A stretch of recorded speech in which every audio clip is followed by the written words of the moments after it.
also, I always tell her this. It's like she's very magnetic, where everything just falls into her lap. Like she doesn't even have to do too much. Everything falls into her lap, and I think it's dope to see that because it really shows like God's favor over her.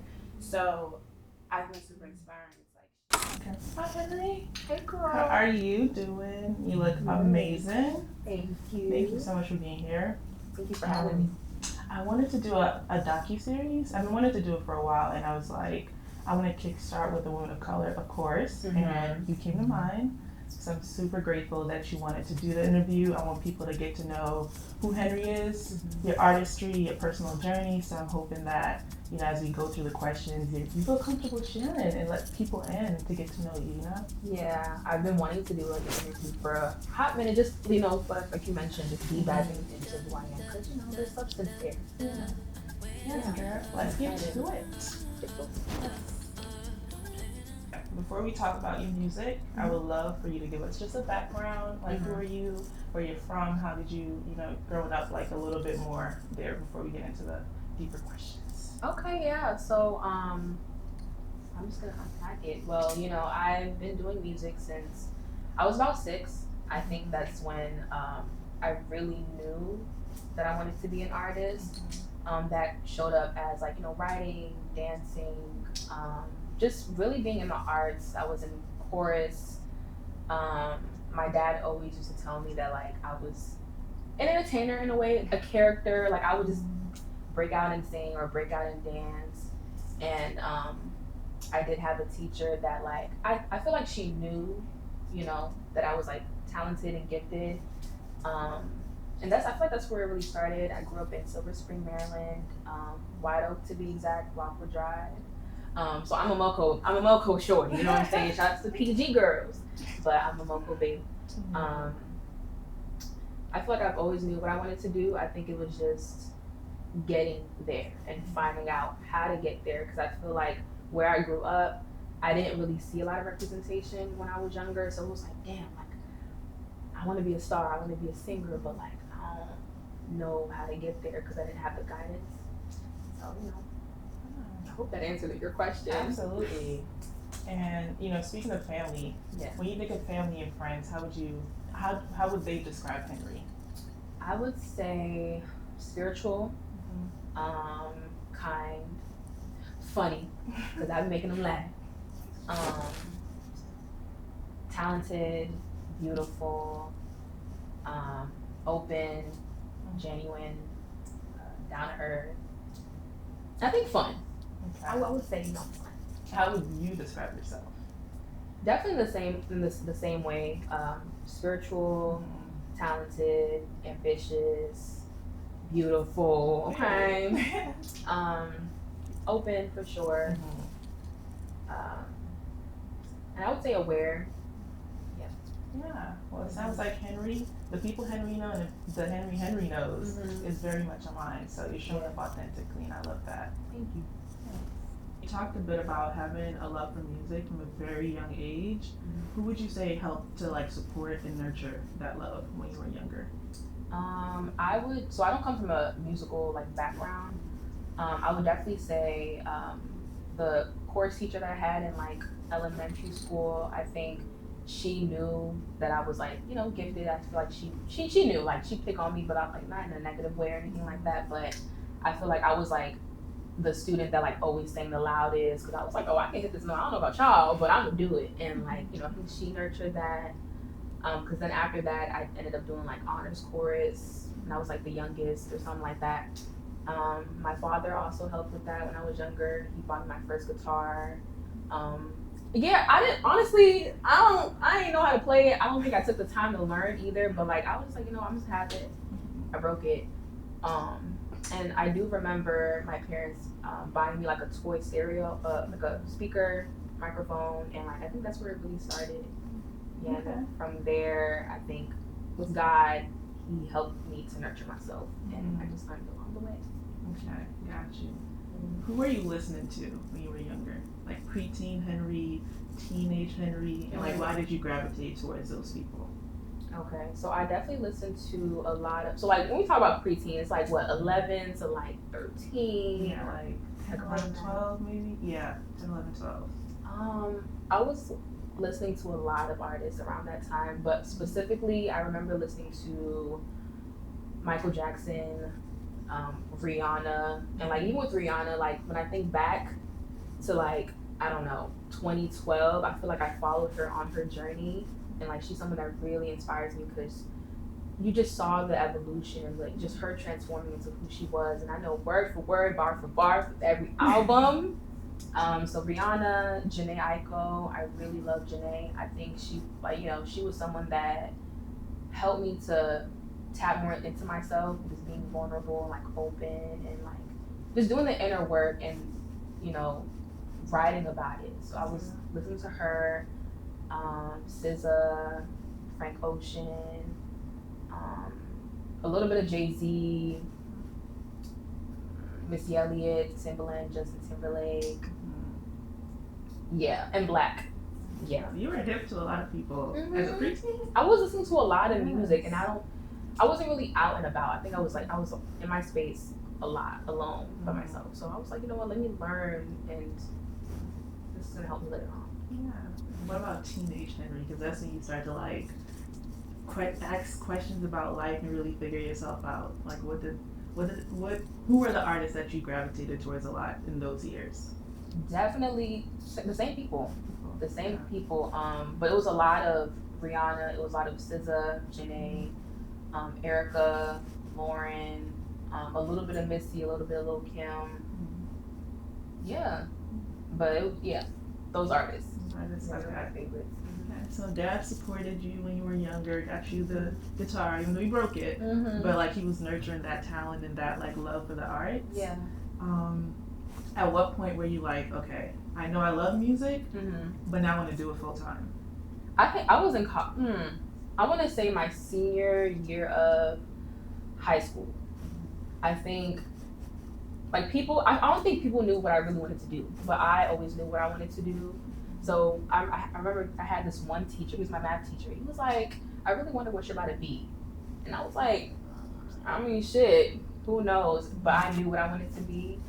And once I started, like, my freshman year of college, I hated it. I was like, damn, like, I can't live like this. I don't want to do this. And so I was like, you know what? Let me take the leap of faith and go after my dreams. And shout out to Braxton, may she rest in peace. She was someone that really inspired me because we're both the same age, very much alike. I saw myself in her, and it was like, oh wow, like if she can do it, like I can too. And so I was like, fuck it, I'm gonna take the leap of faith. I definitely, you know, prayed about it because I was like, damn, okay, my family, they're probably gonna be a little hesitant about me dropping out of school because I was trying to drop out because I was tired of it.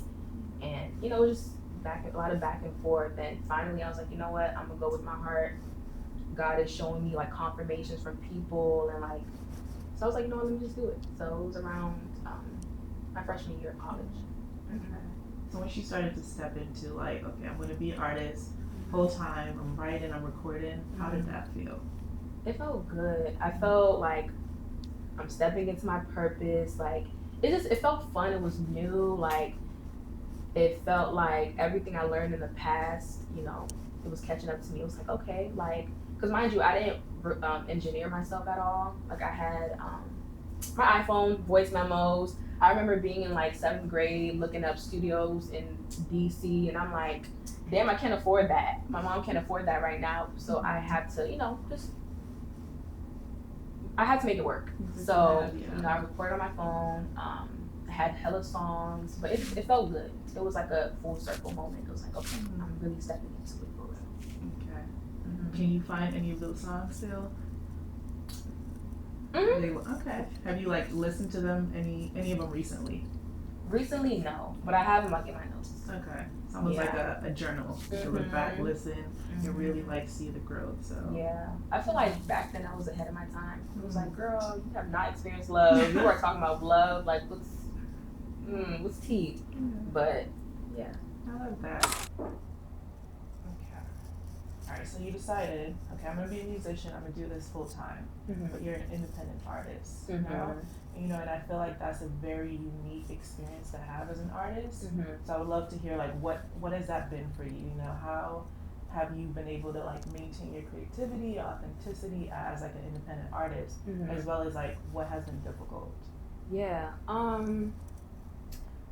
I think being an independent artist is definitely fulfilling. It definitely has its highs and lows. I'm able to express myself 100%. I don't have to box myself in. If I want to try a certain genre, I can. If I don't, I don't. If I want to drop music, I can. If I don't, I don't. I think it's just the freedom of just speaking on whatever I want to speak on, experimenting with different sounds, but I would say that, like, the difficult part of it, I think, is finances, and just finding the balance, especially if you're working like a 9 to 5, like I am still, but I know the end goal. I know I want to get there, and just investing my money in the craft it feels good. It feels fulfilling because it's like, okay, this is my purpose, and it's not in vain. But yeah, I think that finances would definitely be the hardest part of being an independent artist. Same thing with marketing as well, just getting your music to the right people, the right eyes, the right audience. But overall, it's fulfilling. I really do love it. I would sign if it made sense, but I think the goal for every artist should definitely be independent. Just have partnerships, sponsorships, and just maximize on, like, what you're already doing. I love that. Yeah. Okay, so you're an independent artist. As we're talking about, like, that journey.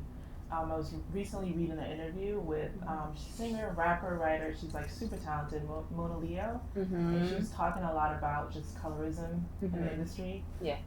And just, like, how important it is to make sure brown-skinned women and dark-skinned women also are just treated well. So I'm curious to hear a bit more about your experience as a dark-skinned woman in the industry, along with you being independent. Like, how have you maneuvered that?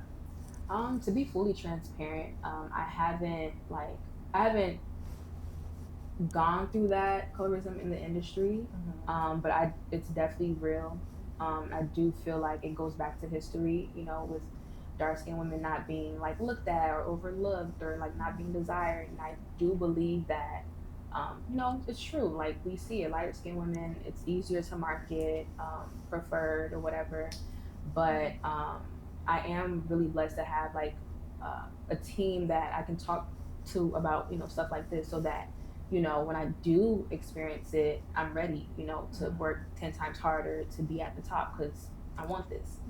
But I am really happy to see women like Justine Skye and Dochi and Flo Milli and Bree Runway and myself, like, being at the forefront and, just shining bright, being who they are, because we need that representation. Because when I started, I was like, damn, like, who can I really look at? And it started with Justine Skye. Like, I was like, she's dark skinned, she's gorgeous, and she sings. Oh, I can do this. Yeah. So it's definitely real, and hopefully over time, it fades. Hopefully, I pray. But yeah. Yeah, I'm happy whenever I hear people talk about it, and also that you guys are just taking up space and showing up regardless, because you're talented. You having the audacity to be seen. Absolutely, yes. So yeah, and you mentioned, like, having a team that you could lean on. How have you have 2 women who support you, 2 Black women. How has that been helpful in just your overall journey as an artist? It's been amazing, because I feel like they just get it. With them, it feels like home. They really want to get to know me as a person, because I feel like if you get to know me as a person, you really know who I am. You know what I like, I don't like. I feel like I could be very vocal with them. I feel seen, and I feel like we all go through the same experiences, so we just understand. So it's been amazing. I'm not gonna lie. Like, I feel really happy. Okay, I want to meet some of your team. Hey, let's chat with Chi, just to get some background on who she is and how you guys collaborate. Yeah, and, like, just dive a little bit deeper into that. Let's do it.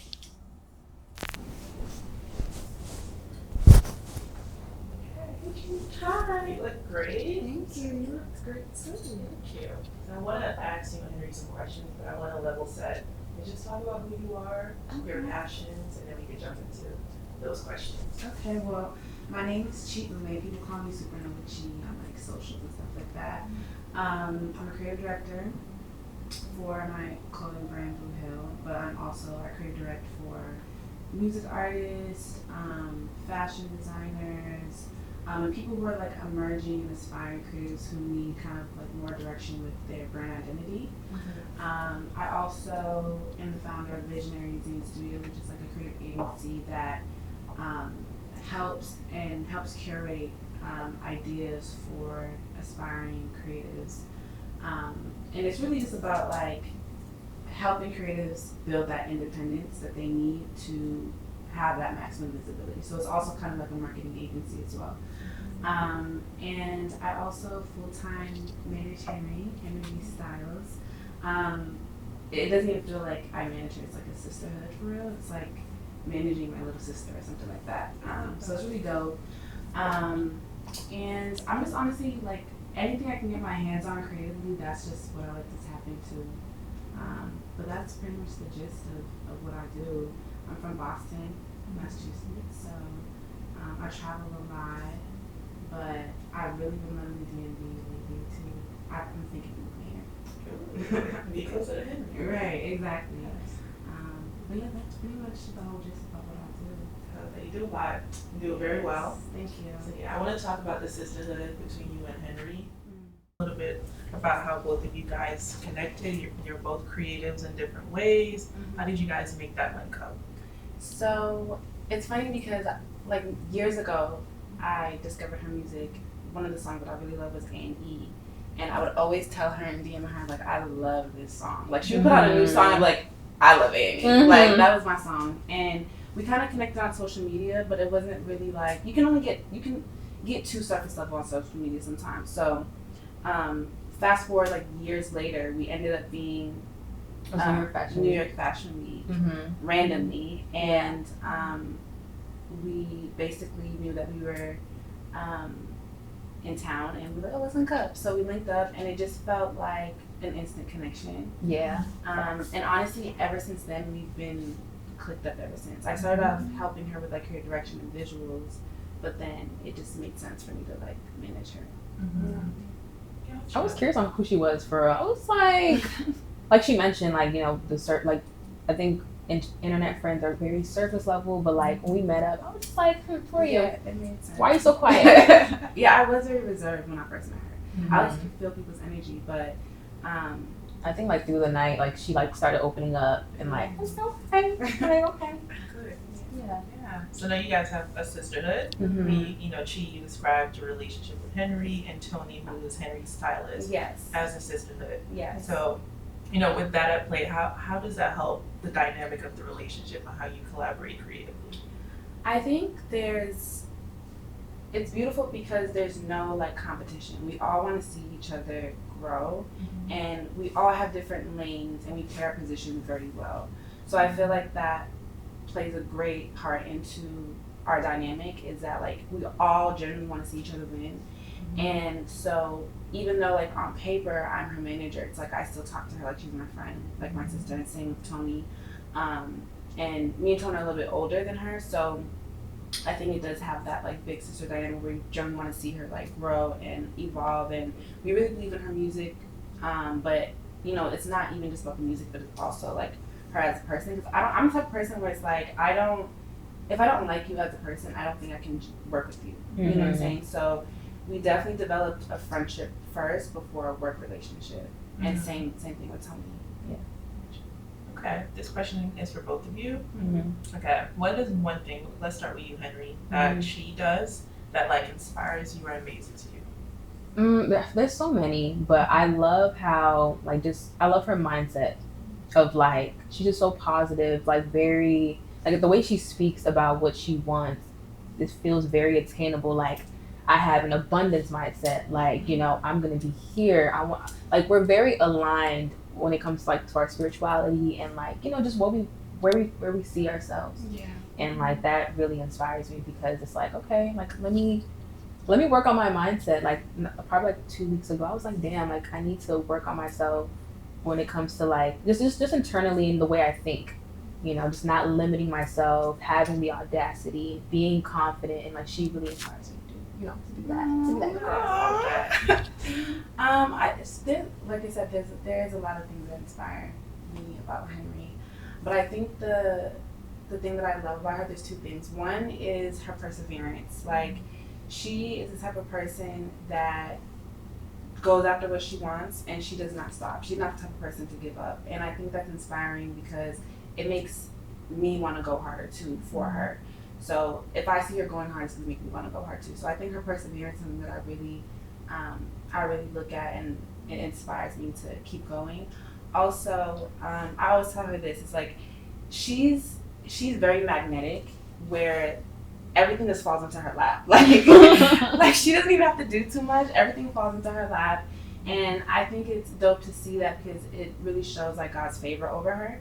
So I think it's super inspiring. It's like she's just naturally gravitates towards what she wants and what she wants to do. So I think that's really dope. I think it's always beautiful to connect with the right people, and it seems like from early on it just felt right. Yeah. And now that you guys are like creating together, it just continues to feel right. So I'm excited to see like all the things to come as you guys continue to collaborate. We got some things in the works. Shut them. Alright, so earlier we talked about you being an independent artist. And although you're independent, you've put out a lot of solid projects.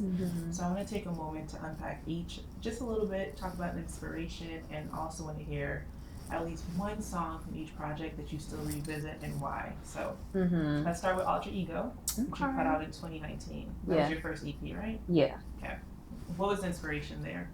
The inspiration behind Alter Ego was just introducing another side of me that people didn't see, but I always knew. It was just stepping into my artistry like officially.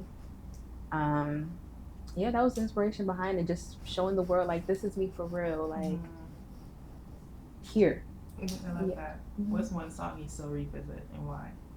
AE. And AE because it was the most vulnerable. Like I remember being in my room, I probably cried before writing it. I was just praying. I was praying to God. I was like, I have this talent. I need direction. I don't know where to go, how to start, like how to like officially start. And like, it was just, just talking to God about like the power that I had and just using it. And it's like my most streamed song too. So like that song just felt right. Okay. 2021, you released Lost Files. So what was the inspiration there? And same thing. One song that you revisit really often and why? The inspiration behind Lost Files. So I was so with Alter Ego, it kind of like dives into Lost Files. I was getting deeper into music and just figuring out my sound and just experimenting really. And unfortunately, the engineer, he lost the songs because his hard drive crashed. A bunch of bullshit. But I had a friend, he was just like, you know what, like you have these demos, let's put something together. And Lost Files is just, just kind of like throwaways in a way, but like they were all like raw and, just me experimenting. Is there one song on that project that you revisit often? I would say Invasion of Privacy.